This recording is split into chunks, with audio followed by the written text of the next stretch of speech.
د خاوند ګورې ډېر لوی حق دی. حدیث کې دا راځي، امام احمد راوړی دی، اذا صلت المرأة خمسها، چې کله ښځه د پنځه مونځونه کوي د ورځې، وصامت شهرها او د رمضان روجې نیسي، وحفظت فرجها د خپل عورت خیال کوي، واطاعت زوجها او د خپل خاوند خبره مني،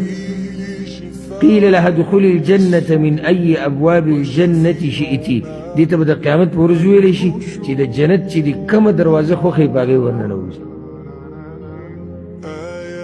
نو ښځې له نه ده په کار چې د خاوند سره بد اخلاقي کوي، خو که کوي او نه مني نو اول کار به دا کوي چې نصیحت به کوي. ګوره دا غلطي ما په ډېرو سړو کې لیدلې، دا ښځه نه پوهه کوي، د سر نه ورسره په جګړو کوي.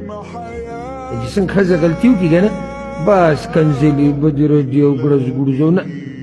اول دا کښېنوه په طریقه یې پوه کړه، ګوره ته زما ښځې ستا په ما حق دی، زما په تا حق دی، دا کار ستا صحیح نه، الله نه یې وهېروه.